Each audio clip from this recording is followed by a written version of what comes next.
Bueno, espero que esta primera mesa os haya sido de utilidad y vamos a pasar a la siguiente mesa. Quiero presentaros al doctor Koen Jerusalem. Yo tuve el placer de conocerle hace ya algún tiempo.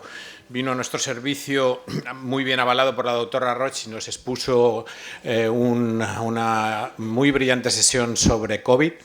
Es una persona inquieta, tan es así que le encargan que se estudie todo aquello que va apareciendo nuevo y que a todos nos da mucha pereza. Y como no podía ser de otra forma, pues para hablar de esto que para mí es bastante nuevo, como el tema de la One Health, de una única salud, y creo que era el tema perfecto para ti, puesto que en el fondo no deja de ser un concepto emergente. Creo que el moderador nunca debe ser ni medianamente protagonista, por tanto, ni siquiera os voy a decir de qué va a hablar. Sin más, Koen, es todo tuyo. Perdón. Lo que sí he hecho yo ha sido elegir el cuento, que se me olvidaba.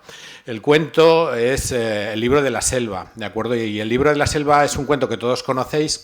Por desgracia, la mayoría de nosotros solo conocemos las versiones que hace Disney, y os tengo que decir, los cuentos son mucho más, como veréis mañana con Caperucita, son mucho más malévolos que las versiones edulcoradas de Disney. Pero este no está mal del todo, porque lo que intenta hacernos ver es que vivimos todos en un mismo universo, en una misma selva, y que lo que hace una tribu de chimpancés pues repercute sobre lo que hace la pantera, y lo que hace la pantera sobre el tigre, y lo que hace el tigre sobre el humano. Y todo eso, de alguna forma, es lo que nos llevó a elegirlo para que el doctor Jerusalem nos explique exactamente qué es esto de la One Health. Muy bien, pues muchas gracias y buenas tardes a todos.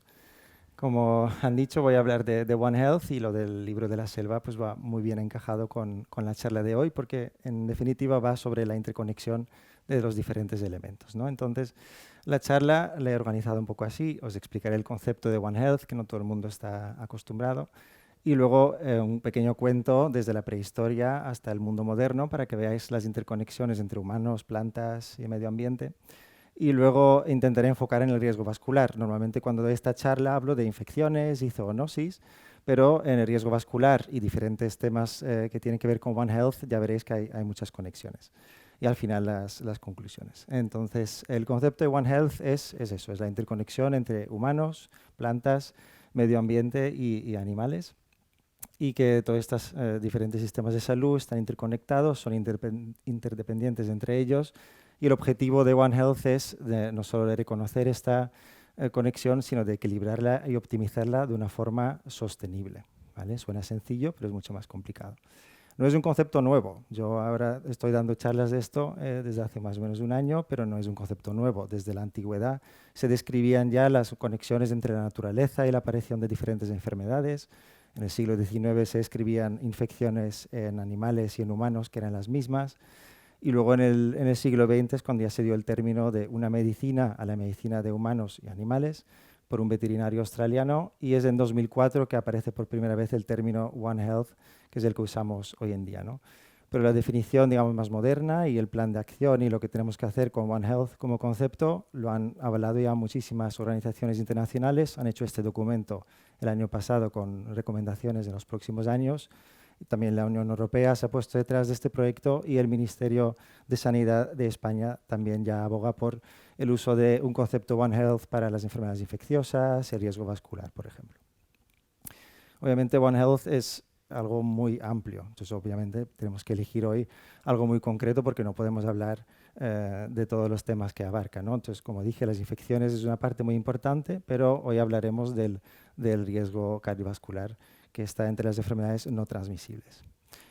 Así que ya vamos al cuento, ¿no? Que no es el libro de la selva como tal, sino empezamos muy atrás en el tiempo, hace más de 4.000 millones de años. La primera célula, que es la ancestra de toda la vida en el planeta, se llama LUCA, por sus siglas en inglés, del último ancestro común de todos, y de ahí derivan todas las formas de vida que ha conocido el planeta y que están presentes hoy en día, ¿vale? Entonces esta conexión la tenemos desde ahí.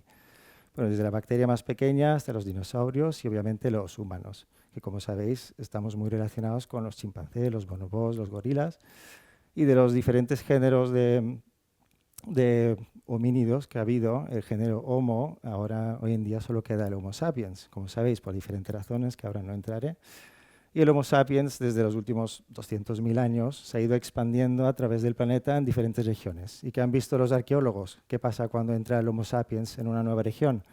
Pues se carga la megafauna local. Eso es algo que se ha descrito a veces para comer, a veces porque son una amenaza, a veces para usar los huesos, la piel, la carne, etc. Y os lo quiero ilustrar con estas típicas imágenes de expectativa versus realidad que van por las redes.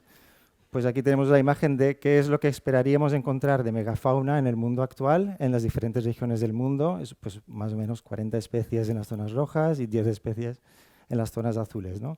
Y esto es la realidad de hoy en día. Como podéis ver, la cantidad de megafauna es muchísimo menor de la que esperaríamos encontrar, y eso es la culpa ya de la humanidad de la prehistoria.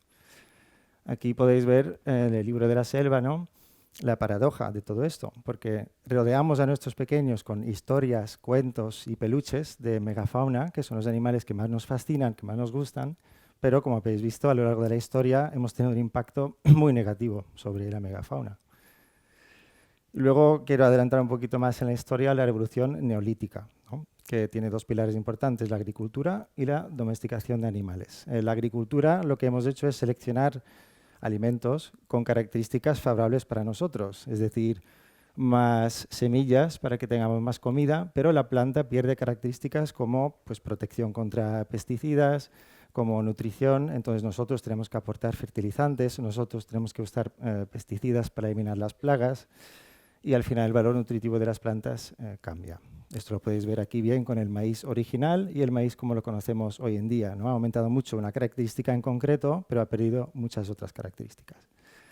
Por ejemplo, el brócoli, el col, el coliflor, todo esto es la misma planta, simplemente hemos ido seleccionando diferentes partes de la misma planta a lo largo de la historia. Entonces, esta diversidad falsa, ¿no?, esta selección no natural, tiene un impacto a nivel nutricional. Aquí podéis ver un estudio que ha mirado el trigo en los últimos 166 años, con muestras de antes, ¿no? Y al compararlo podéis ver cómo ha aumentado la glucemia de la planta, pero cómo ha disminuido todos los oligoelementos y también el contenido proteico. Es decir, la dieta mediterránea que recomendamos hoy en día no es la misma que de la de 160 años en el pasado, y esto 10.000 años para atrás, pues mucho más diferente aún. Y luego el segundo pilar es la domesticación de animales, que en cuanto a las enfermedades infecciosas tiene mucho más importancia. El primer animal que se domesticó fueron los perros, y luego han seguido muchos otros animales, por su capacidad de trabajo, por sus huevos, por su piel, por su carne, por la leche, algunos oportunistas porque se aprovechaban de los almacenes de trigo, y los gatos son los únicos animales que se han domesticado ellos mismos, aprovechándose de la presencia de roedores a nuestro alrededor. Y esto es una imagen moderna de todos los mamíferos que existen ahora mismo en el planeta. Nosotros, los humanos, y los animales que usamos para comer, para la leche y eso, han desplazado casi totalmente a todos los mamíferos terrestres y marinos que existen hoy en día. Nuestro impacto ahí es brutal. Pero para nosotros ha sido muy bueno. La agricultura y la domesticación de animales ha ayudado a aumentar la población mundial a lo largo de los últimos 12.000 años, de 1 millón a 1.000 millones de habitantes. Y luego llegamos a la revolución industrial, que con las nuevas tecnologías, nuevos avances, producción de materiales, esta población ha aumentado muchísimo más aún, ¿no? Hemos pasado ya los 8.000 millones de humanos en el planeta, y en las próximas décadas se prevé que esto puede aumentar aún más o menos. Pero iremos hacia los 10.000 millones de habitantes. Todos viven en ciudades, o la mayoría vive en ciudades muy densamente pobladas, sobre todo en Asia y el sureste asiático, como podéis ver. Y todas estas familias necesitan casas, materiales, ropa. Aquí tenéis ejemplos de diferentes países, lo que comen en una semana diferentes familias. Obviamente los alimentos son diferentes, pero para producir todo esto necesitamos espacio, entonces deforestamos y consumimos mucha energía. Como podéis ver, desde la era industrial, el consumo de energía a nivel del mundo se ha incrementado muchísimo, y en 2020, que es hace poco, el 80% de toda la energía que se consumía provenía de fósiles, ¿vale? Y obviamente esto se ve en una ciudad moderna, una civilización moderna, hay mucha industrialización, mucho transporte, mucha producción, y eso pues crea muchos gases con un efecto que conocéis como efecto invernadero, ¿no? ¿Qué es lo que hace? Pues que se acumula el dióxido de carbono y otros gases con este mismo efecto, y acumula radiación solar y también impide que se escape la radiación propia del planeta. Al final, calentamiento global, ¿no? Entonces, a la vez, este estudio, que es más reciente, ha visto el impacto puramente de tener más dióxido de carbono en el medio ambiente en las plantas. Y vemos lo mismo que lo que hemos hecho nosotros a lo largo de la historia.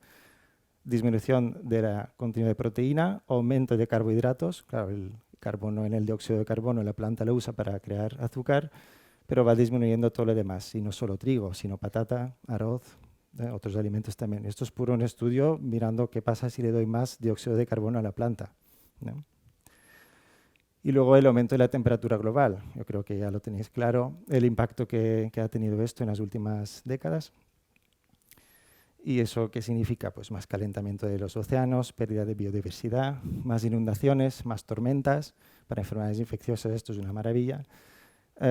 Más sequías, más pérdida de alimentos, conflictos violentos, migraciones masivas, inundaciones, incendios, otra vez salida de más gases con efecto invernadero. Es un círculo vicioso, como podéis ver. ¿Qué dicen los datos? Pues que si seguimos así, podemos esperar unos 83 millones de muertes adicionales puramente por el cambio climático en el 2100, y si hacemos el máximo esfuerzo que podemos hacer, llegaríamos a reducir esto a unos 9 millones de muertes adicionales puramente por el cambio climático. Pero ese es el escenario más optimista, ¿eh? ¿Qué ha dicho la OMS? Que el cambio climático es la mayor amenaza de la salud que enfrenta la humanidad. Esto no es un problema menor, es el mayor problema que hemos conocido, más que cáncer, más que enfermedades infecciosas, aunque me duele decirlo, pero eso es así. Y en 2021 se publicó el mismo artículo en casi 150 revistas a la vez para llamar la atención al mundo científico de qué emergencia hay con el cambio climático, ¿no? Y el mundo médico, hace 2 semanas aquí en España, se ha pedido que se incluya el cambio climático en la formación de los médicos para que se sepa más de este tema y se pueda también informar mejor a los pacientes de esto. Bueno, eso como introducción. Espero que haya servido y ahora nos meteremos en el riesgo vascular. He elegido 4 temas concretos, que es las temperaturas, espacios verdes, la contaminación aérea y los animales de compañía, ¿no? A ver qué relación hay con el riesgo cardiovascular. Pues empezamos con el cambio climático. Esto es un artículo que miró en 27 países, muchísimas ciudades, a lo largo de 40 años más o menos. Qué asociación había entre la mortalidad y el cambio climático. Y vieron que entre el 2 y 9 de cada 1000 muertes cardiovasculares, o sea, no hablamos de golpes de calor, de hipotermias, de deshidratación, hablamos puramente de ictus, infartos, insuficiencia cardíaca, ¿no? De esas muertes, un 2 a 9 de cada 1000 eran atribuibles puramente a días extremos de calor y días extremos de frío, que son cada vez más frecuentes. O sea, esto infraestima el impacto que tenemos hoy en día, porque esto ya hace 4 años. Que es mucho, porque 9 de cada 1000 es casi 1% de todas las muertes cardiovasculares debido solo a los días de golpes de calor o de frío, ¿no? Y esto impacta a todos los países estudiados, pero más a los países en el este de Asia y en el sur de Europa, como podéis ver, que España también está ahí en la lista, y España tiene un impacto mayor, por ejemplo, que Reino Unido en este aspecto. Así que esto nos toca de cerca. Los mismos datos también se obtienen en otros países. Esto es un estudio de China que dice que las muertes cardiovasculares específicas en el peor escenario pues, van a aumentar muchísimo en las próximas décadas, y en el mejor escenario también van a aumentar. Es decir, que esto va a aumentar sí o sí, incluso si nos portamos súper bien a nivel internacional. Luego la contaminación aérea, que tiene mucha relación con el cambio climático, pero no es lo mismo, porque una ciudad puede estar muy contaminada y alguien puede vivir en el campo con un aire muy limpio, pero esa persona también le afecta el cambio climático. Entonces, el cambio climático afecta a todo el mundo, la contaminación aérea depende más de la zona donde uno vive, ¿no? Y obviamente no solo pensamos en la industria o los coches o los incendios, también hay volcanes o lo que uno cocina en casa o los alimentos que cocina, si es con fuego, con gas, con electricidad, todo esto también influye, ¿no? Y no quiero dejar de destacar la importancia que jugamos todos nosotros aquí, porque el Sistema Nacional de Salud, que muchas veces no está metido en las estadísticas, estos son datos recientes de España, que el Sistema Nacional de Salud contribuye un 4,5% a toda la emisión de dióxido de carbono. Eso es muchísimo, y eso equivale a más de 3,6 millones de coches circulando, que es más de la media mundial incluso. O sea que España tiene que hacer un esfuerzo, y sobre todo todos nosotros. Y claro, una parte tiene que ver con cómo se produce energía para los hospitales, que son, igual no lo podemos controlar directamente, pero mucho también tiene que ver con el transporte de los médicos, de los pacientes, de los visitantes médicos, de la cocina, el catering y también de la medicación que usamos. Por ejemplo, el impacto de los anestésicos aerosolizados que usan en los quirófanos tiene un impacto muy importante. Algunos de esos pueden tener una vida media de 114 años, con un efecto invernadero 100 veces mayor que el dióxido de carbono.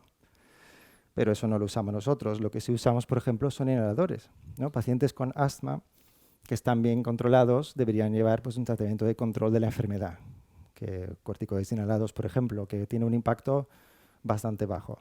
Pero si el paciente está mal controlado y necesita muchas veces el inhalador de rescate, el impacto ecológico ahí es mucho mayor. Entonces, no solo es bueno tratar bien al paciente y tenerlo bien controlado, sino que también para el medio ambiente es muy importante, ¿eh?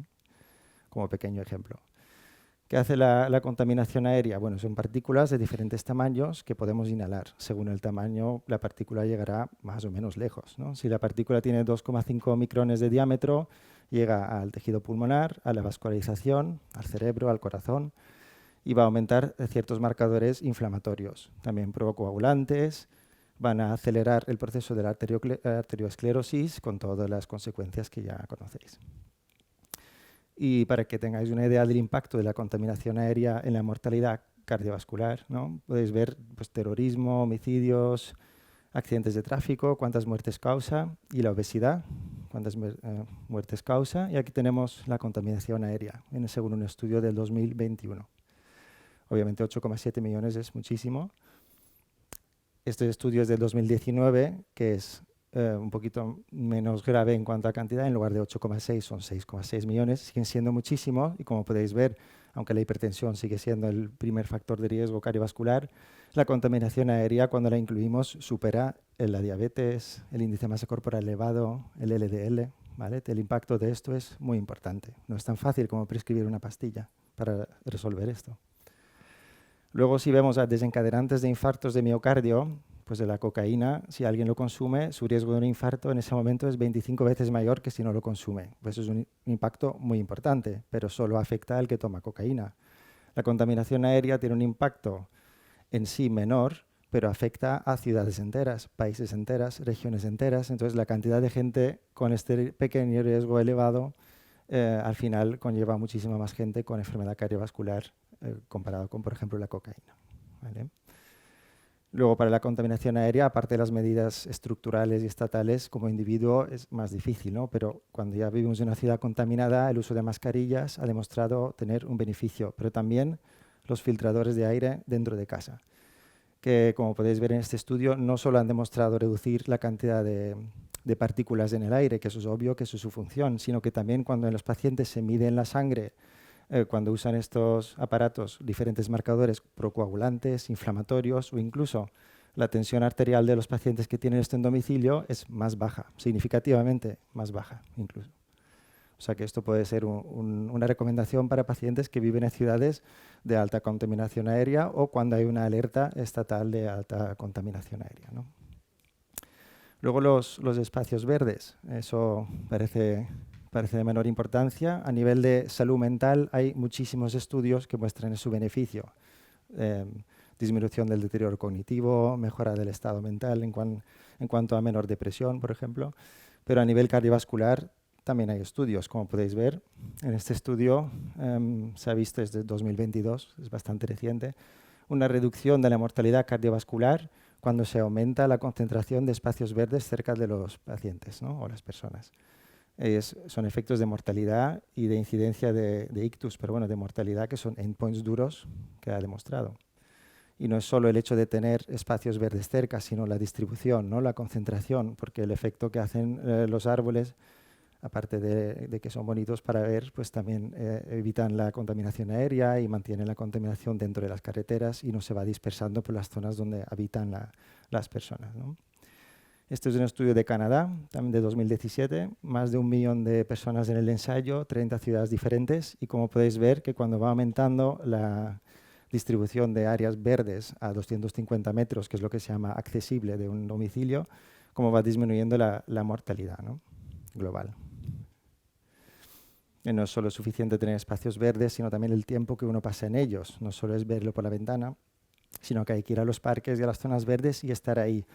Y uno pues, se podría preguntar, ¿pero cuánto tiempo tengo que estar ahí? Pues para que mejore el estado de salud de las personas de forma significativa tendría que ser 2 horas por semana o más. Y realmente, según el ensayo, daba igual que pases 2 horas una vez por semana o media hora varios días seguidos, ¿vale?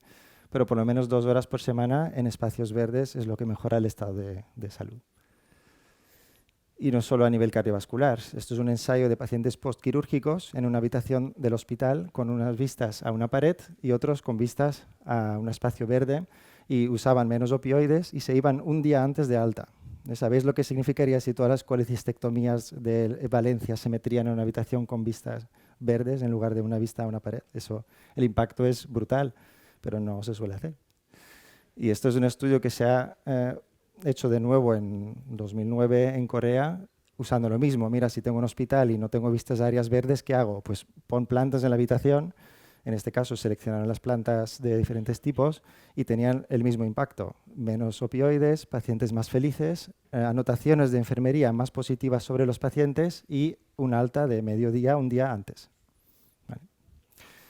Y luego, para finalizar, los animales de compañía. Aquí diréis, eso es obvio. Si tengo un perro, lo llevo a pasear, voy corriendo, hago más actividad, ¿cómo no va a mejorar mi salud cardiovascular? ¿Vale? Pero no son solo los perros. Esto es un estudio que siguió a los pacientes un año después de un infarto de miocardio o un síndrome coronario agudo. Y al año, 7% casi de supervivencia más tenían aquellos que tenían una mascota que los que no tenían mascota. Y no solo los perros, sino también los gatos, los pescados y eso. Pero bueno, sobre todo eran perros y gatos, ¿no? Entonces había un 7% de variabilidad ahí. Bueno, peces, que pescado ya está muerto. Ya, hay que perdonarme a veces, eso sí. Pero bueno, era una diferencia estadísticamente significativa, que eso es muy importante, ¿no? Y luego, los factores de riesgo cardiovasculares, eso era endpoint de mortalidad, pero si miramos también la tensión arterial sistólica, la diastólica, los triglicéridos, el colesterol es más bajo. Obviamente, si vais siguiendo a los pacientes a lo largo de varias décadas, van aumentando, pero aumentan menos en aquellos que tienen mascotas que en aquellos que no tienen mascotas. Asimismo, este estudio que miró la tensión en aquellos que ya tomaban lisinopril. Entonces, ¿qué hicieron? Los sometieron a varios estresores de ejercicios matemáticos y estresores verbales, como dar una charla. Y aquellos que estaban tomando lisinopril no era suficiente para protegerlos de estos momentos de estrés, que pueden ser pocos o muchos al día según la vida de cada uno. Pero los que tenían mascotas estaban más protegidos a estos momentos de estrés. Si ahora tuviera un perro a mi lado, pues no estaría tan nervioso, ¿eh? Es lo que dice este estudio, ¿vale? Luego, este estudio es mucho más reciente, casi 4.000 pacientes, más de 50 años. De entrada, ninguno tenía una enfermedad cardiovascular diagnosticada y se les hizo un seguimiento largo y, como podéis ver, la mortalidad era significativamente menor en los que tenían mascotas, también perros sobre todo, pero también gatos, ¿eh? Y esto, para si no es suficiente evidencia, esto es un metaanálisis de metaanálisis que resume que en todos los estudios que se habían incluido, que no son tan antiguos, era mayoritariamente efectos beneficiosos o parcialmente beneficiosos del hecho de tener mascotas en domicilio. Y no solo el hecho de pasear con ellos, sino es la reducción de estrés y de los factores que hemos visto, por su compañía, por las hormonas que se liberan, pero hay un estudio español reciente que estipula que puede tener que ver con la microbiota, que han estudiado esto en pacientes que tienen mascotas, tienen cambios en la microbiota intestinal que es menos inflamatoria que los pacientes que no tienen mascotas en domicilio. Entonces, eso también puede ser un mecanismo que a lo largo de varias décadas puede influir en la arteriosclerosis y la inflamación del paciente, ¿no? Así que, para concluir, espero que hayáis entendido que One Health, ¿no?, es un concepto pues, multidisciplinar que tiene que coordinar la salud de humanos, animales, plantas y ecosistemas que están todos interconectados, que desde la revolución neolítica han aumentado por muchísimas causas los factores de riesgo cardiovascular, que para manejar un paciente óptimo de riesgo vascular no es solo lípidos y tensión, obesidad y glucemia, pero que también tenemos que tomar en cuenta el cambio climático, la contaminación aérea, acceso a áreas verdes, mascotas tal vez, y que tenemos que esforzarnos aquí todos para tener un impacto ecológico menor, porque nuestro sector es uno de los responsables principales en el cambio climático y eso está en nuestras manos para cambiarlo. Pues ya, muchas gracias.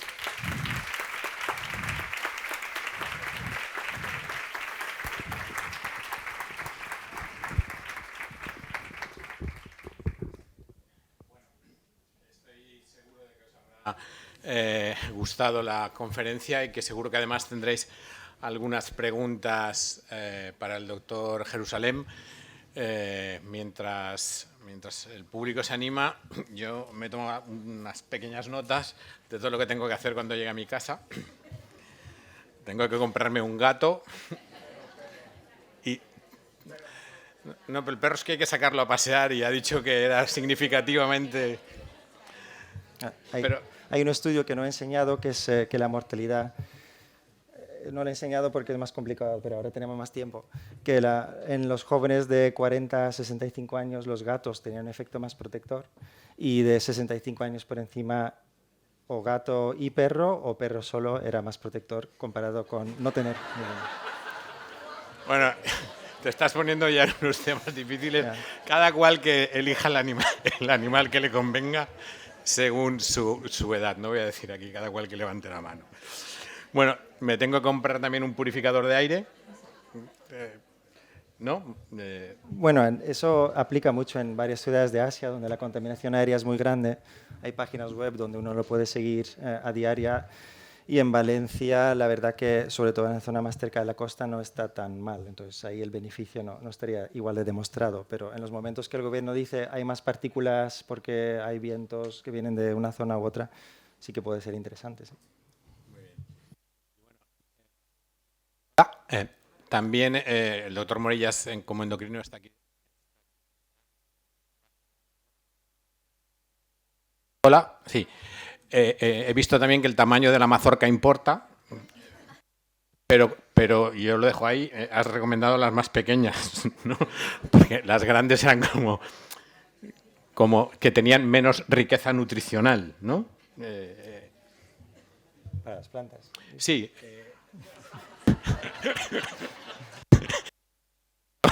Estábamos hablando de plantas, sí.